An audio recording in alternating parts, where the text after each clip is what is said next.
मध्य प्रदेश की राजनीति में इस वक्त एक बड़ी और बेहद अहम खबर सामने आई है, जहां बीजेपी के टिकट ऐलान के बाद पार्टी के भीतर ही जबरदस्त विरोध देखने को मिला।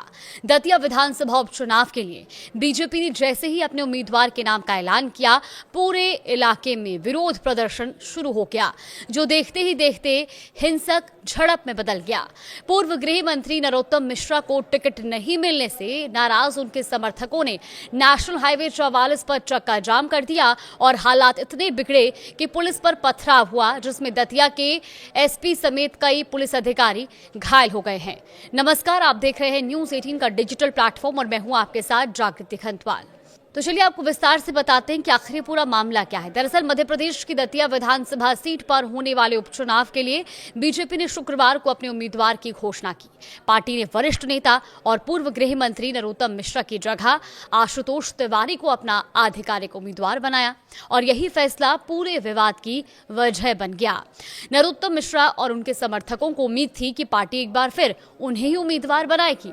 जानकारी के मुताबिक उन्होंने नामांकन फॉर्म भी खरीद लिया था, लेकिन जैसे ही आशुतोष तिवारी के नाम की घोषणा हुई, बड़ी संख्या में समर्थक विरोध में सड़कों पर उतर आए।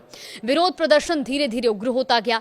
हजारों समर्थकों ने नेशनल हाईवे 44 को पूरी तरह जाम कर दिया और इस चक्का जाम की वजह से हाईवे पर करीब 15 किलोमीटर लंबा ट्रैफिक जाम लग गया, जिसका असर आसपास के जिलों की यातायात व्यवस्था पर भी पड़ा। वहीं स्थिति को संभालने के लिए प्रशासन मौके पर पहुंचा। न्यूज एजेंसी एएनआई के मुताबिक दतिया के पुलिस अधीक्षक मयूर खंडेलवाल ने बताया कि शनिवार शाम करीब 6 बजे से ही लगभग 3000 से अधिक लोग शहर का माहौल बिगाड़ने की कोशिश कर रहे थे। उनके अनुसार प्रदर्शनकारियों ने जबरन बाजार बंद कराए और नेशनल हाईवे पर चक्का जाम कर दिया। एसपी और कलेक्टर ने प्रदर्शनकारियों से कई बार जाम हटाने की अपील की, लेकिन प्रदर्शनकारी नहीं माने और इसके बाद शनिवार तड़के करीब 4 बजे हालात और बिगड़ गए, जब पुलिस ने मुताबिक प्रदर्शनकारियों ने पुलिस टीम पर अचानक पत्थरबाजी शुरू कर दी। एसपी मयूर खंडेलवाल ने बताया कि हालात बिगड़ते देख पुलिस ने पहले आंसू गैस के गोले छोड़े, लेकिन इसके बावजूद पथराव और तेज हो गया और इस घटना में एसपी मयूर खंडेलवाल, एडिशनल एसपी समेत 6 से अधिक पुलिसकर्मी घायल हो गए और सभी घायलों को इलाज के लिए अस्पताल में भर्ती कराया गया। पुलिस ने इसके बाद दोबारा आंसू गैस का इस्तेमाल किया और बल प्रयोग कर प्रदर्शनकारियों को मौके से हटाया। साथ ही कुछ लोगों को हिरासत में लेने की जानकारी भी दी गई। वहीं पुलिस ने बाकी लोगों को भी सरेंडर करने की चेतावनी दी है। तो एक तरफ जहां ये पूरा मामला लगातार तूल पकड़ता जा रहा है, वहीं इस पूरे मामले में बीजेपी के स्थानीय नेताओं का पक्ष अलग है।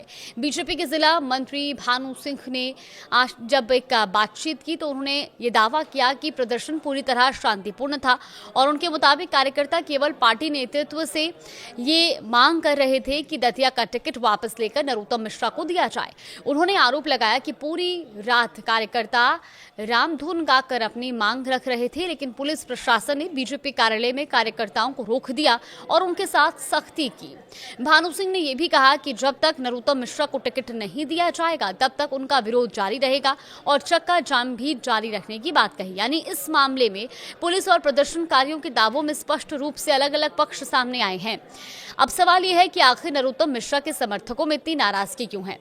दरअसल नरोत्तम मिश्रा लंबे समय तक दतिया की राजनीति का बड़ा चेहरा रहे और मध्य प्रदेश सरकार में गृह मंत्री भी रह चुके हैं। समर्थकों को भरोसा था कि उपचुनाव में पार्टी एक बार फिर उन्हीं पर दांव लगाएगी, लेकिन बीजेपी ने इस बार आशुतोष तिवारी को उम्मीदवार बनाया और इसके बाद कई समर्थकों ने सड़क पर विरोध प्रदर्शन किया। कुछ समर्थक शर्ट उतारकर सड़क पर लेट गए और नाराजगी जताते हुए बीजेपी छोड़ने तक की चेतावनी देने लगे। वहीं टिकट मिलने के बाद आशुतोष तिवारी ने कहा कि नरोत्तम मिश्रा उनके अभिभावक हैं और उन्होंने उनके लिए चुनाव प्रचार करने की बात कही है। अब बात करते हैं कि दतिया में उपचुनाव की नौबत आखिर क्यों आई है। देखिए, साल 2023 के मध्य प्रदेश विधानसभा चुनाव में कांग्रेस के राजेंद्र भारती ने तत्कालीन गृह मंत्री नरोत्तम मिश्रा को 7500 से अधिक वोटों से हराया था। लेकिन 2026 के अप्रैल महीने में दिल्ली की एक अदालत ने राजेंद्र भारती को धोखाधड़ी के एक मामले में 3 साल की सजा सुनाई। सजा मिलने के बाद उनकी विधायकी रद्द हो गई और इसी वजह से दतिया विधानसभा सीट खाली हुई और अब यहां उपचुनाव कराया जा रहा है। निर्वाचन कार्यक्रम के मुताबिक 30 जुलाई को मतदान होगा, जबकि 3 अगस्त को मतगणना के बाद नतीजे घोषित किए जाएंगे। फिलहाल दतिया में हालात सामान्य करने की कोशिश जारी है। पुलिस कार्रवाई भी चल रही है, तो वहीं बीजेपी के भीतर टिकट को लेकर उठे असंतोष ने चुनाव से पहले पार्टी के सामने एक बड़ी चुनौती खड़ी कर दी है। अब सबसे बड़ा सवाल यही है कि क्या पार्टी अपने नाराज कार्यकर्ताओं को मना पाएगी या फिर ये नाराजगी उपचुनाव के नतीजों पर भी असर डालेगी। इसी पर आगे भी हमारी नजर बनी हुई है।